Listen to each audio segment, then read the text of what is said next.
संतरण शुरू हुआ तो सन 1398 में फिर परमात्मा ने वही लीला की। एक पूरा जीवन 120 वर्ष तक परमेश्वर ने उसी प्रकार से जिया और शिशु रूप में परमात्मा प्रकट हुए। नीरू और नीमा उनको तालाब से उठाकर ले आए और उसके बाद में कंवारी गाय के दूध से ही परमात्मा की परवरिश हुई। तो ये शंका नहीं होनी चाहिए कि फिर आज सतगुरु रामपाल जी परमेश्वर जी ने कुंवारी गाय का दूध क्यों नहीं पिया।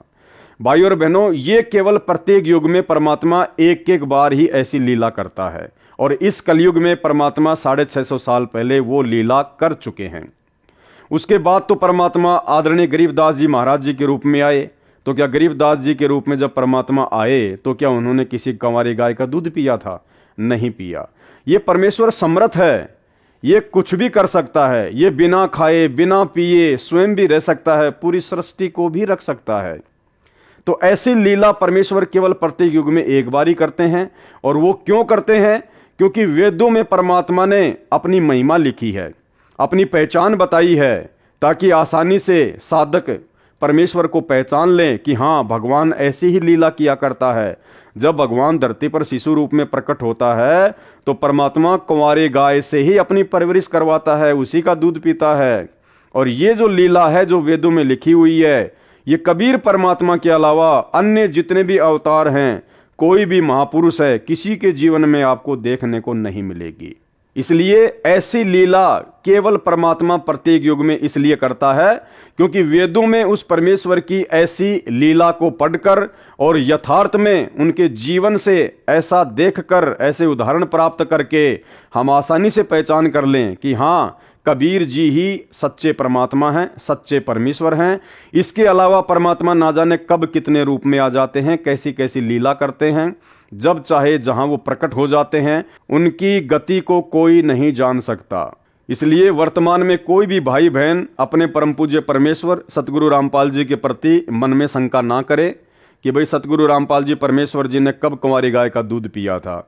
ये परमेश्वर हैं। जिस प्रकार जैसी लीला आदरणीय गरीबदास जी महाराज जी ने की, सेम टू सेम लीला सतगुरु रामपाल जी परमेश्वर जी ने की है। आगे आपको गरीबदास जी महाराज जी की जीवनी से और अच्छे से समझाया जाएगा। इसलिए दास बार बार कह रहा है कि आदरणीय गरीबदास जी महाराज जी के जीवन को समझना हम भक्तों के लिए बहुत ज्यादा आवश्यक है, क्योंकि गरीबदास जी महाराज जी की जीवन लीला को समझे बिना हम सतगुरु रामपाल जी परमेश्वर जी की जीवन लीला को नहीं समझ पाएंगे। जब मैं शिशु रूप में प्रकट होता हूं तब कंवारी गायों से मेरी परवरिश की लीला हुआ करती है। हे गरीबदास, चारों वेद मेरी महिमा का गुणगान करते हैं। वेद मेरा भेद है, मैं ना वेदन के माही, जौन वेद से मैं मिलूं वह वेद जानते नाही। ऋग्वेद मंडल 9 सूक्त 1 मंत्र 9 में लिखा है कि जब परमेश्वर शिशु रूप में पृथ्वी पर प्रकट होते हैं तो उनकी परवरिश की लीला कंवारी गायों द्वारा होती है। मैं सतयुग में सत सुकृत नाम से प्रकट हुआ था, त्रेता युग में मुनिंदर नाम से तथा द्वापर में करुणामय नाम से, और संवत 1455 ज्येष्ठ सुधी पूर्णमासी को मैं कलयुग में कबीर नाम से प्रकट हुआ, वह प्रसिद्ध हुआ था। ये सब प्रसंग सुनकर संत गरीबदास जी ने कहा कि परवरदिगार, यह ज्ञान मुझे कैसे याद रहेगा। तब परमेश्वर जी ने बालक गरीबदास जी को आशीर्वाद दिया और कहा कि मैंने तेरा ज्ञान योग खोल दिया है, अध्यात्म ज्ञान तेरे अंतःकरण में डाल दिया है। अब आप असंख्य युगों के पहले से लेकर वर्तमान तथा भविष्य का ज्ञान भी याद रखोगे। दूसरी ओर नीचे पृथ्वी पर शाम के 3 बजे के आसपास अन्य ग्वालों को याद आया कि गरीबदास नहीं है, लाओ उठाकर। तब एक पाली गया, उसने दूर से आवाज लगाई कि हे गरीबदास आजा, गायों के सामने खड़ा होकर अपनी बारी कर, हम बहुत देर से खड़े हैं। भगत गरीबदास जी नहीं बोले और न उठे, क्योंकि पृथ्वी पर तो केवल शरीर था, जीव आत्मा तो ऊपर के मंडलों की सैर कर रही थी। उस पाली ने निकट जाकर हाथ से शरीर को हिलाया तो शरीर जमीन पर गिर गया। पहले सुखासन पर स्थित था, यानी पहले वो शरीर जमीन पर बैठा हुआ था।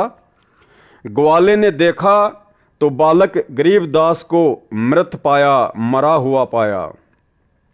उसने शोर मचाया, अन्य गवाले दौड़े आए। उनमें से एक गांव छुडानी की ओर दौड़ा। छुडानी गांव से गांव कबलाना के रास्ते पर वह जांडी का पेड़ था जिसके नीचे परमेश्वर जी जिंदा रूप में गरीबदास जी तथा अन्य पालियों के साथ बैठे थे। गांव कबलाना की सीमा के साथ वह खेत सटा हुआ था जो छुडानी गांव का है, जो गरीबदास जी का अपना ही खेत था। वह स्थान गांव छुडानी से 1.5 किलोमीटर दूर है। गांव छुडानी में जाकर उस पाली ने गरीबदास जी के पिता, माता, नाना, नानी को सब हाल बताया कि एक बाबा ने कवारी गाय का दूध जादू मंत्र करके निकाला। वह दूध हमने तो पिया नहीं, बालक गरीबदास ने पी लिया। हमने अभी देखा तो वह मर चुका है। बच्चे के शव को चिता पर रखकर अंतिम संस्कार की तैयारी कर दी। उसी समय परमेश्वर कबीर जी ने कहा, हे गरीबदास, आप नीचे जाओ, आपके शरीर को नष्ट करने जा रहे हैं। संत गरीबदास जी ने नीचे देखा तो यह पृथ्वी लोक सतलोक की तुलना में नरक लोक के समान दिखाई दे रहा था।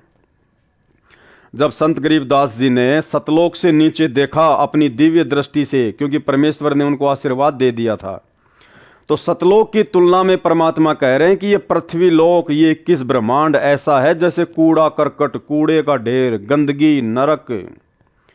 भाइयों और बहनों, जिस प्रकार एक सूअर होता है और सूअर सारा दिन गंदगी में नाक रगड़ता रहता है, टट्टी पेशाब में नाक रगड़ता रहता है, गटर में लौटता रहता है, यानी सबसे ज्यादा जो घृणित वस्तुएं होती हैं उनका सेवन सूअर करता है।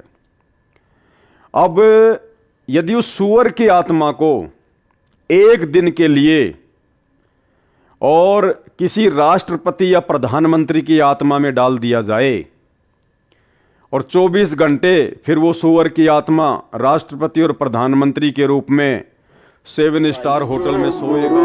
बचन पे डट गए, कट गए फंद 84 के, कट गए फंद 84 के, कट गए फंद 84 के।